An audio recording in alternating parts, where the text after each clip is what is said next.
Hello and welcome to another video.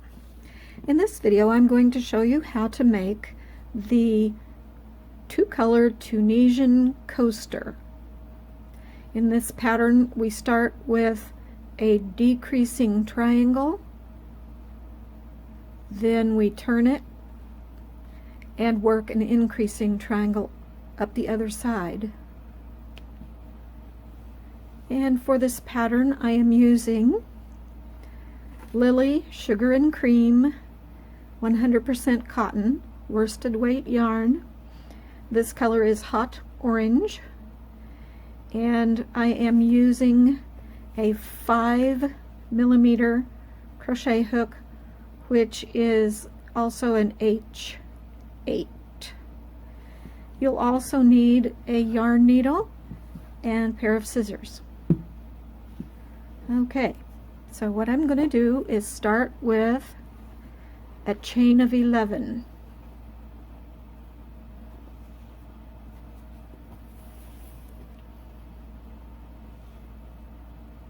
And I'm going to leave a tail of about 10 inches because we're going to use that later. Actually make it about 12 inches. We're going to use that later. Before I make my slip knot. And then I will chain 11. Make sure you leave your chain stitches pretty loose because we're going to be working into those later. 3, 4, 5,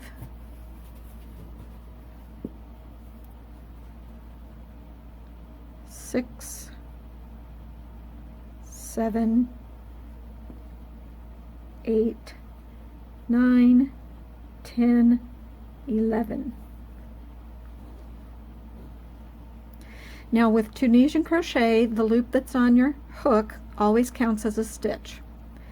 So for the first row, we're going to work into the back of the chain and the back bumps. And we'll skip the first back bump, which is right there, because there's already a loop coming out of it. And we will then insert the hook under the second back bump, yarn over, and pull up a loop, and we're leaving both loops on the hook. Insert the hook under the next back loop, drop a loop, keep it on the hook. And we'll do that all the way back to the beginning of the chain. Okay, I have worked back to the beginning of the chain, and let's count the loops on the hook. 2, 4, 6, 8, 10, 11. Now on the return pass, since we are working a decreasing triangle, we yarn over and pull through both the first loop and the second loop, which leaves a slanting bar and a vertical bar in that first stitch. Then for the rest of the stitches we pull through 2, yarn over, pull through 2 repeatedly till we get back to the beginning. Okay, I worked back to the beginning, and I just want to point out that that very first stitch has a vertical bar and a slanting bar coming out of the same top area. So when we work on the second row, we do the same thing. The one loop that's on the hook counts as a stitch. Go to the next vertical bar, yarn over, pull up a loop. Pull up loops all across in the same way, keeping them all on the hook. And for the correct tension for this particular project, you need to make sure that the vertical bars are short, so you're keeping them close to the fabric. You're not yanking up on them like that. You keep them close to the fabric.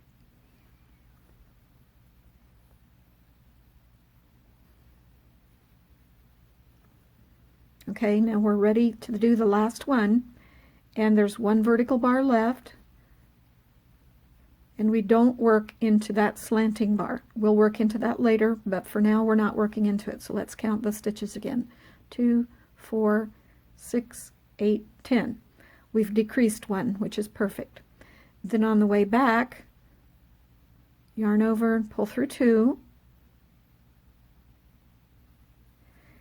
and keep doing the same thing all the way across back to the beginning. Okay, on the 3rd row I have worked the forward pass all except the last stitch, and there we see one more vertical bar, so we work into that one. Let's count the loops on the hook. 2, oops, let me do that without my thumb. 2, 4, 6, 8, 9. Perfect. We started with 11, then we had 10, and now we have 9. Yarn over and pull through 2, 2, 2, 2, 2, 2, 2, and 2. So you can see we've definitely got a slanted line going on here on the left side of this triangle. Okay, now I've worked row 4 forward pass all except the last stitch, and I will work that one and pull up a loop. So let's count. 2, 4, 6, oops, 2, 4, 6, 8. And what I want to show you right now is something that's important. On this first stitch on the return pass, I keep a pretty tight tension. We don't want this diagonal line along here to get real wavy, otherwise we'll get a wonky shaped square. But as we work the rest of the return pass stitches, we do use a little bit looser tension so that the horizontals of this triangle are wider than the verticals. Okay, I have now worked 9 rows, and I always count along the side because I can see the V's along the side. I don't count the loop that was on the hook. Let's do this here. 1, 2, 3, 4, 5, 6, 7, 8, 9. All right. Now for this last part of the decreasing triangle, there's one vertical bar left. So we insert, yarn over, pull up a loop until we have 2 loops on the hook, and this is where we introduce the second color, which is white for me. You can use whatever color you want. Black would be kind of pretty. Okay, so I don't put a slip knot on my hook. I just pull up a loop. I just hook it around my hook and pull it through.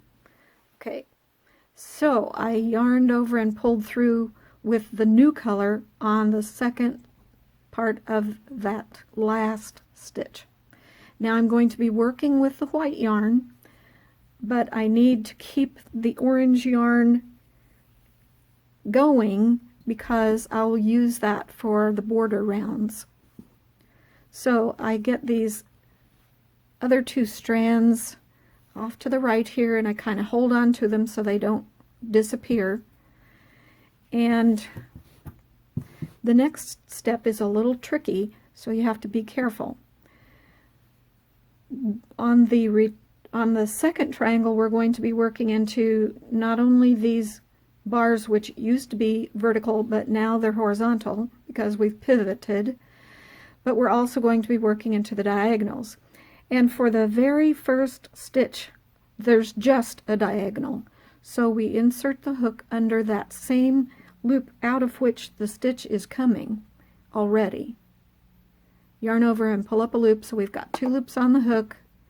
Then yarn over and pull through both loops. So that's the first stitch of the second triangle, and it's also the first row of the second triangle. The second triangle first row has only 1 stitch. Okay, so then we insert the hook under that bar which used to be vertical but now it's horizontal. Yarn over and pull up a loop, and then we find the diagonal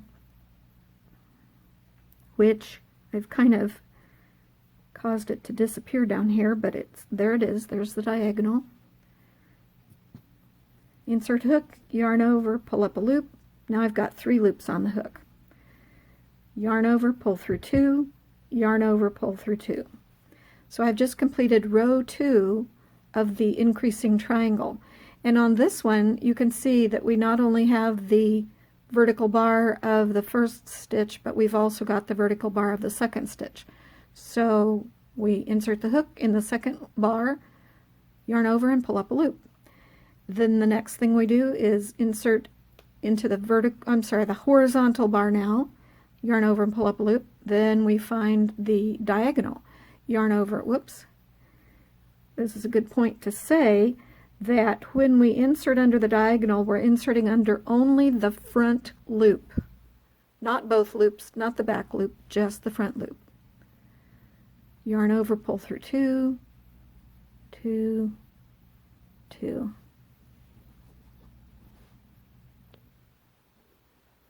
Okay, ready for the next row. Let's see how many rows we've done. 1, 2, 3. I'm counting the V's along the side. So we're now ready for row 4. We've got 2 vertical bars in row 4, not counting the one on the edge, which we've basically already worked. So insert the hook, yarn over, pull up a loop, insert the hook in the next one, yarn over, pull up a loop. Then we go to the horizontal bar, insert, yarn over, pull up, and the diagonal, front loop only, etc. Now the same concept applies as we do the second triangle. When you work the return pass, let me show you again.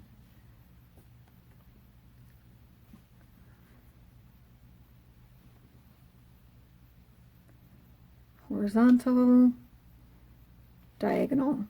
Okay, on the very first yarn over and pull through, you want a pretty tight tension so that this diagonal line won't get all stretched out, because if you do that, that's what makes your square not square, makes it wonky. However, on the rest of the horizontals, we are using a little bit looser tension.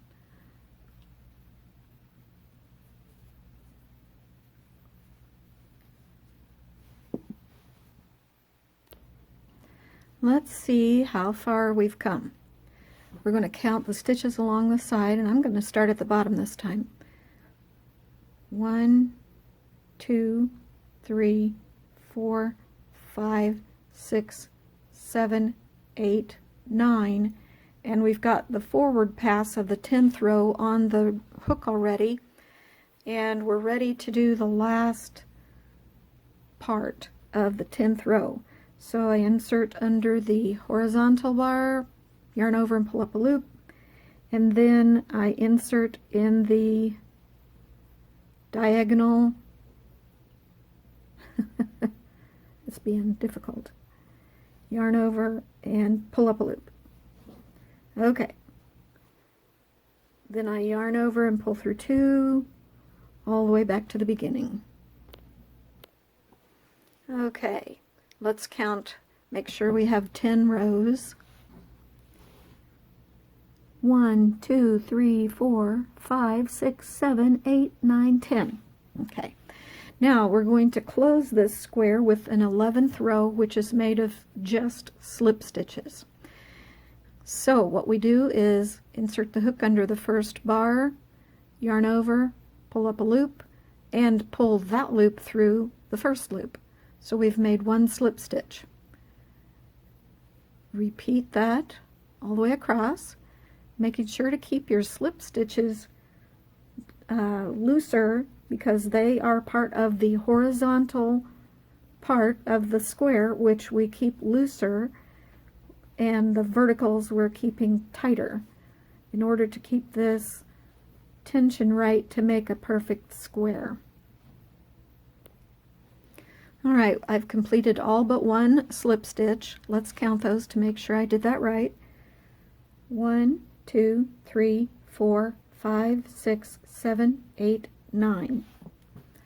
and the 10th slip stitch will be worked into that loop right there.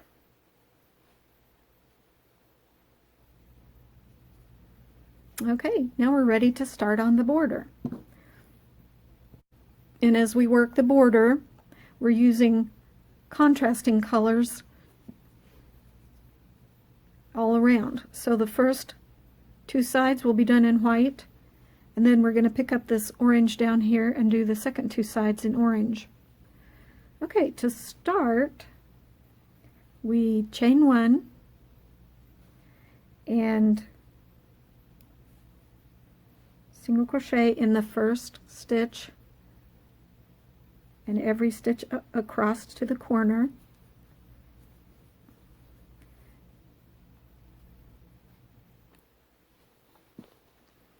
All right, I've worked the first side of the first border round. Let's count the stitches. 1, 2, 3. I'm counting the bottoms of them. It's easier for me to see that. 4, 5, 6, 7, 8, 9, 10. And we need to put one more stitch in that last stitch so that each side has 11 stitches. Then we pivot the work and work 10 stitches along the next side.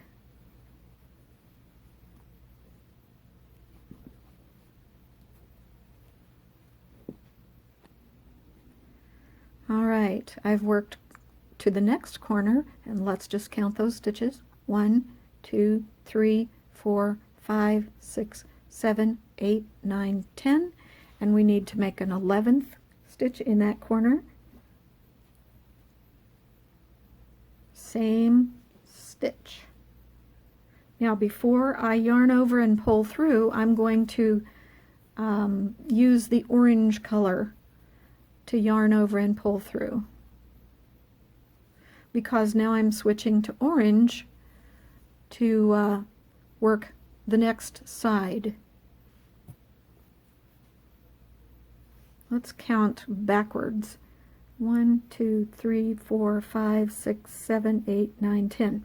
Yeah, I did that because I needed to know for sure where I'm supposed to start, and it is that stitch right there, which ended up being a little bit tight, but I can't miss that one. So single crochet in that stitch, and then each stitch along that side, and 2 stitches in the last one. All right, I've worked to the end. Let's count the orange stitches. 1, 2, 3, 4, 5, 6, 7, 8, 9, 10. We add one more to make 11. Add one more in that same stitch, and that makes 11. Then we just pivot and work across the last side 11 stitches, just like we've already done.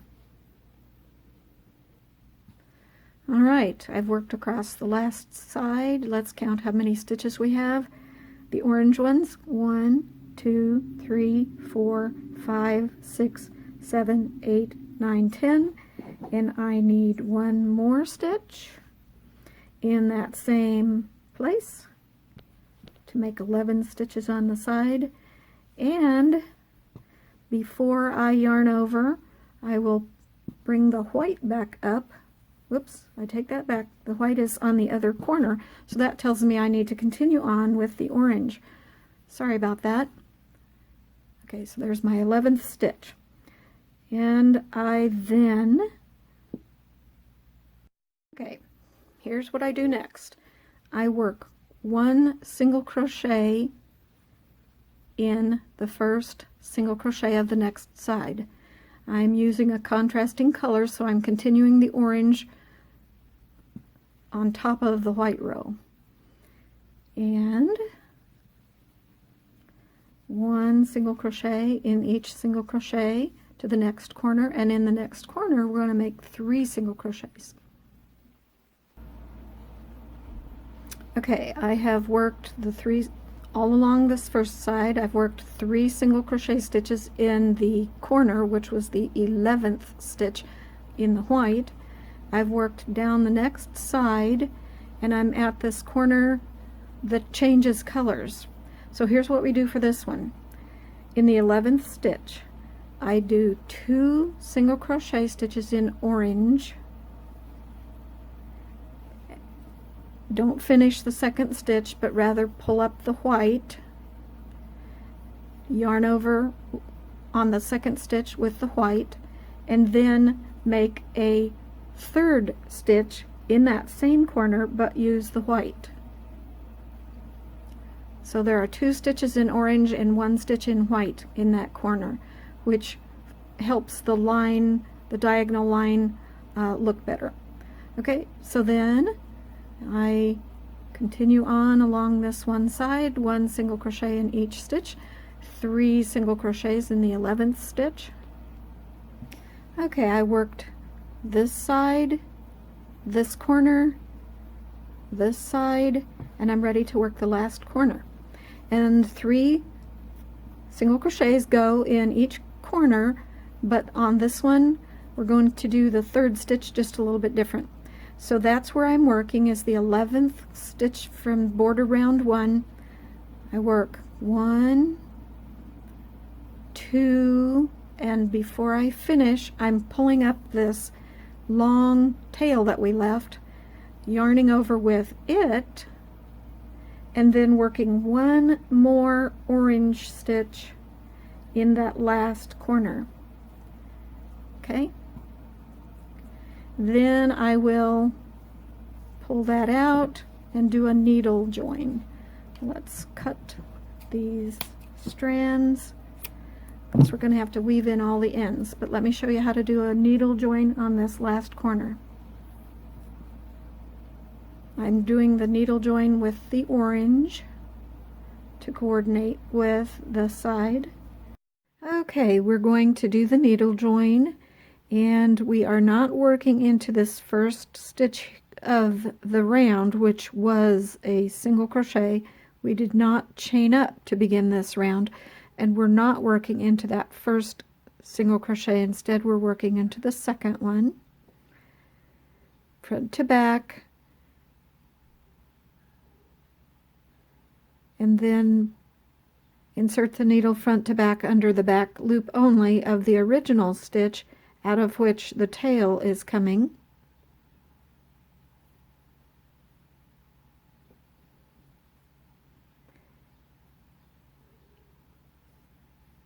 Make sure that all of the V's along this outer round look the same by adjusting the tension, and then turn it over on the back and weave in the ends as desired.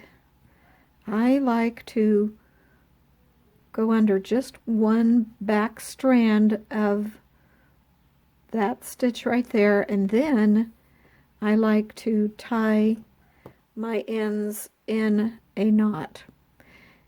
On a coaster, a knot is not nearly as crucial to avoid as it is on a garment. But for a coaster, when we know this is going to be put in the washer and possibly the dryer repeatedly, I like to knot these ends. The first knot is a gentle knot, and the second knot is a very snug knot. And now it's time to weave in all the ends, and then we will have our finished coaster. Thank you very much for watching. Please subscribe if you haven't. Click the bell to be notified when new videos are uploaded, and leave me a comment below and let me know what you think of this. Thank you.